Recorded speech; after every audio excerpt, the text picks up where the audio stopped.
And in fact, you've been powerlifting. And the Lord have blessed you, my son, with gains.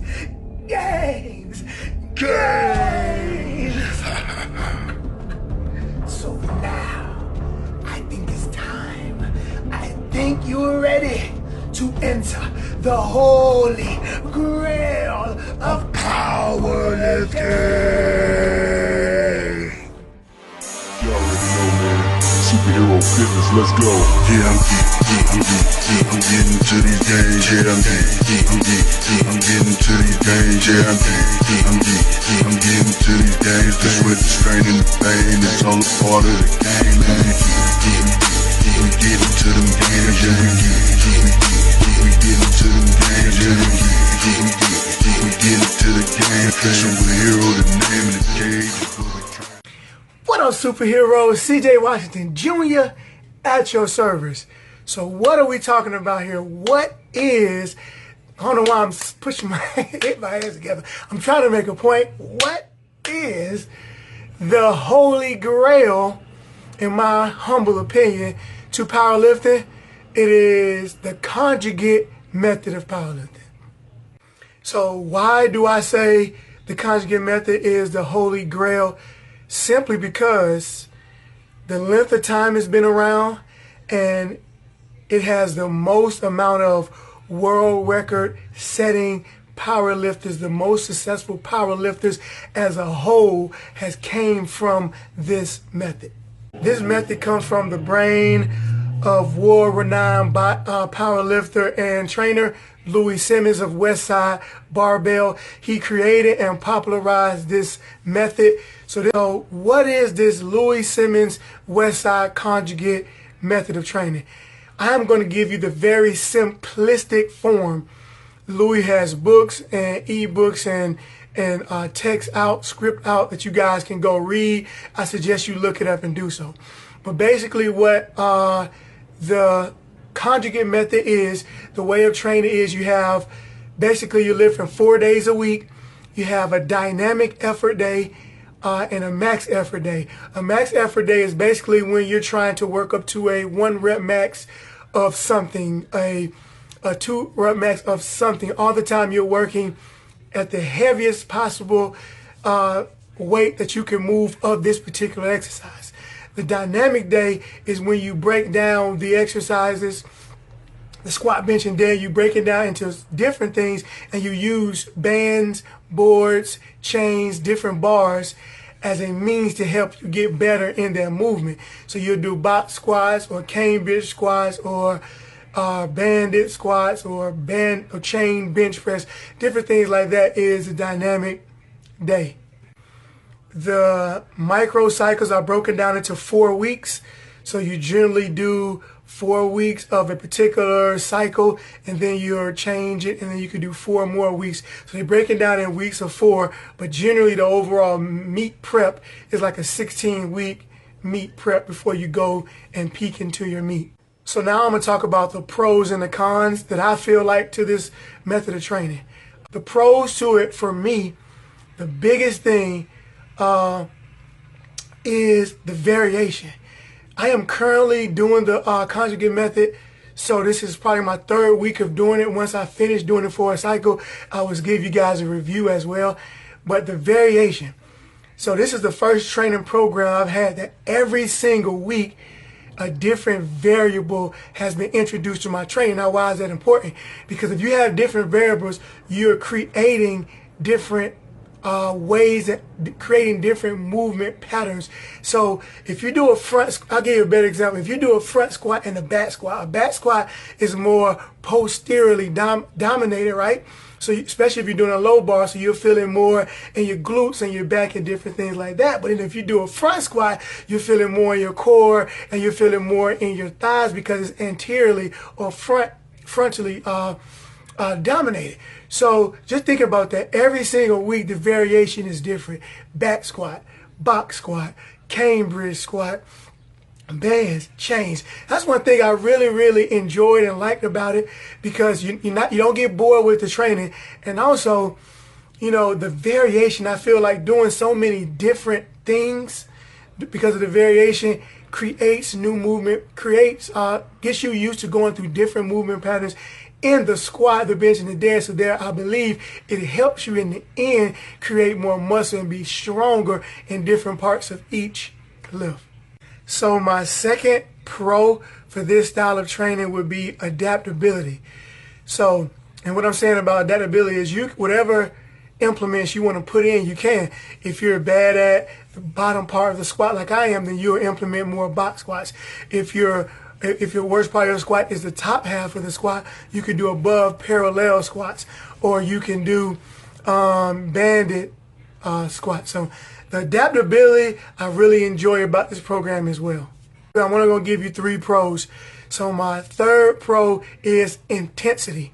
One thing I enjoyed about the program is that it pushes you to the limit every day you're in the gym on your max effort days, because you're trying to find a 1 rep max on box squats. You're trying to find a 1 rep max on front squats. And so it pushes you to the limit. And there's only 4 days and only 1 day where you're like as heavy as you possibly can go.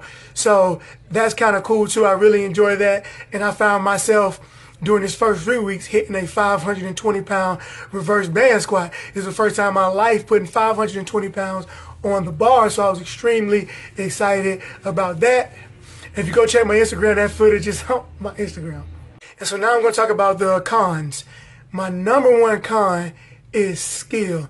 So what I'm interested to see is that the program, the Conjugate Method program that I had developed, doesn't have me doing a squat. It has variations of a squat the entire time. I believe that squatting, benching, and deadlifting is a skill that needs to be perfected. So if I'm always doing variations of it, am I going to lose some of the skill, the technique involved in my squat? That would be my number one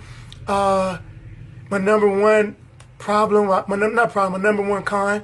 So then goes back to one of my pros I was saying is adaptability. In my training, I am going to adapt, and one of those max effort days will be a normal back squat, my competition back squat. Not doing the squat, the exact competition squat. I just feel like you lose some of the skill from not always practicing it.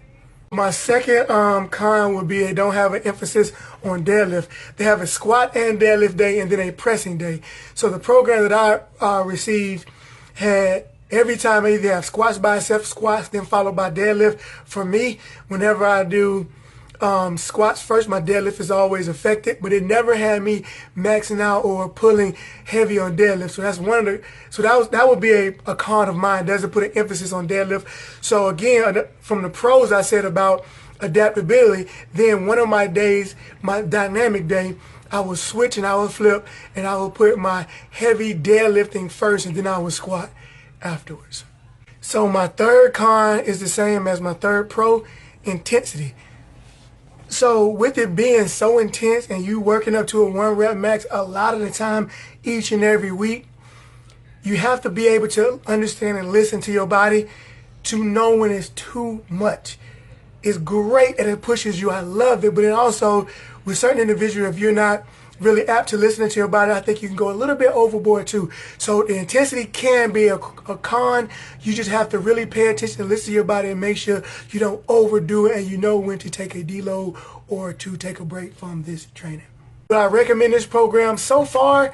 Yes, I would recommend this program ideally for somebody who's already been training, who's already been working hard in the gym. Maybe even you already started powerlifting. I recommend this to them because of the intensity. Somebody who just started out, I don't think this program is great for you because I feel you need to learn the skill first, but I do think you'll get crazy gains from jumping in there, just going as hard as you can, going to ham from day one. But so if you already been lifting, you already powerlifting, I think this would be great for you to get even stronger. So that's who I would recommend this program. So in a week or two, once I'm done with the micro cycle, I will make another video, let you guys know my review of it and how it helped me get stronger. Did it help me get stronger? Did I get weaker? Or whatever the case may be. So definitely be looking out for that. Always remember, I'm posting all kind of daily stuff on Instagram, so follow me on Instagram. If you want to see everything I'm doing for day to day, get fitness advice, see my workouts, etc., etc., etc., etc., etc. Stay tuned the rest of the video. I'm going to put some training clips that I did this week from that Conjugate Method. So definitely pay attention. Enough of all this talking, man. Don't be stingy with your gains, brother. Share this video. Like it. Comment. Subscribe, and make sure you hit up my notification button to let you know when all my new videos are coming in. Bye. Alright, man, so I'm going to show you guys my first week of training. This is the first max day, and I had box squats with 2 chains. And I started working with the wraps again, because next time I compete I may do the wraps. So this is going for a heavy swing. I went up to 400 and some change. I wasn't sure the exact weight. And my first max effort day was board press with 2 bands. Got to 315. And my boy D helped me out with the spot there. Board press kind of shortens the range of motion. So, but that was cool, man. Glad I was able to do that. And I was also coming off bursitis. So, and then my first dynamic effort day, the weights are lower, the reps are a little bit higher. So I think I was going for 3s and 2s right here with 2 bands on the bar and still doing that box squat. I think I got up to 317. What is it, 317? 375 or something like that. So remember, dynamic days is a little lighter weight.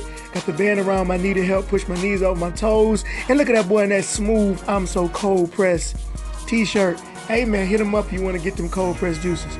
You won't be sorry. Alright, and this is cool. I got a chance to do conventional deadlift. I'm a sumo puller, so I don't get a chance to conventional deadlift all the time. But I'm telling you what, man, form was still tighter in some skinny jeans. So, and they were flying too, but like I said, this is a dynamic effort day, so the weights are a little bit lighter. Man, I was flying with them bad boys, so felt pretty good to get some conventional pulls in every once in a while. I think you should do both, so if you're not doing both, do both. And this is another dynamic effort day on bench press. I went with 3 bands. Bands that make her dance. Bands that make me bench. So I got 3 bands on there, went up to about 250, something like that, pretty low. Doing pause reps each time, and I look a little afflicted in my form, man, because like I said, I was coming off bursitis.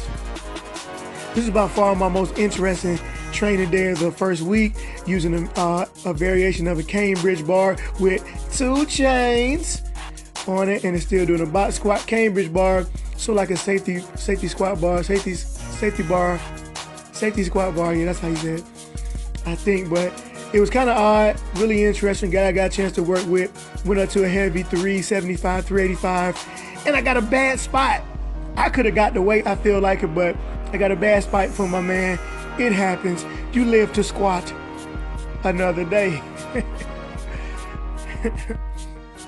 So, all right, superheroes, hopefully you got something from that. Like, comment, subscribe.